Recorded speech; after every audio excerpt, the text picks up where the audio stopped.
Hi guys, and welcome to this week's Tribe Sunday morning video. I really hope you've all had another good week.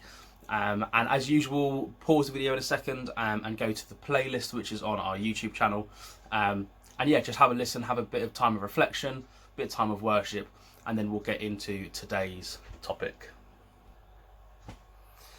Brilliant. So for today I'm going to start, most of you will know I'm a massive football fan. I'm a supporter of Arsenal Football Club, and I love Arsenal. I'm Arsenal through and through. I wouldn't ever dream of supporting another club, but Arsenal do make it difficult at times, as with most clubs, to be a fan of that club.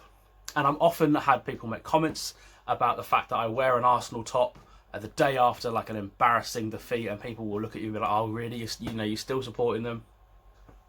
But one of the things that we talk about most when I get together with my friends who are also football fans is we talk about these fans who are really inactive. You never really particularly hear about them unless their club is doing well. When their club's doing badly, they hide away. You don't see them talk about it.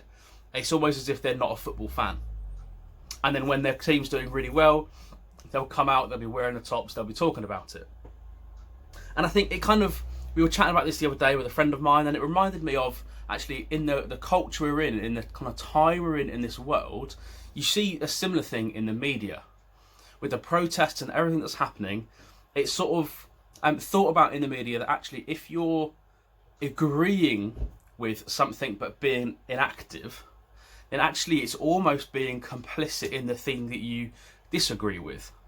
And actually that being inactive isn't good enough. Just agreeing with something isn't enough. You have to be active.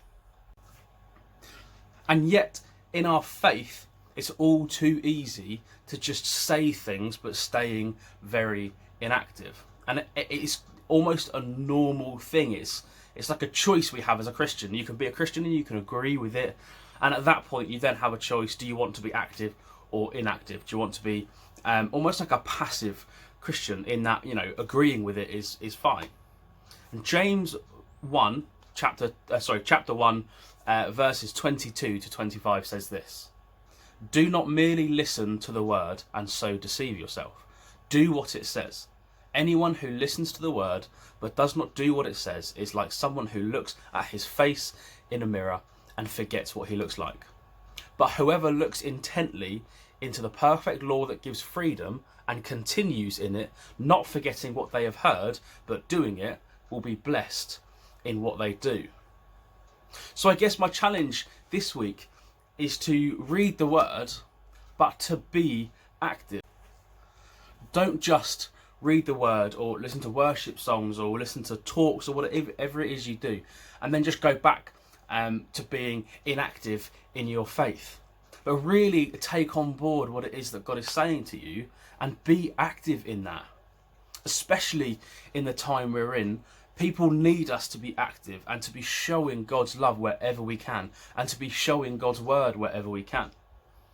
Just like for me, when things are going really badly as an Arsenal fan, sometimes I make a point of wearing an Arsenal top the day after a really embarrassing defeat, because it's a point of saying, it doesn't matter that things are going really badly right now, I'm still a fan. And that's what we need right now, is we understand things are going badly, but actually we can read the word and we are still in this. We still believe that God can bring us out of this, and we still believe that God is in it with us and is walking through it with us. You see, when we read the word, God is giving us instructions of what he wants us to do. He's speaking to us and he's telling us of the victory that he's already won. So once we've read this, we can go out and we can do and we can celebrate this victory, even when things are going badly. So read his word, go out and be active and do what it says.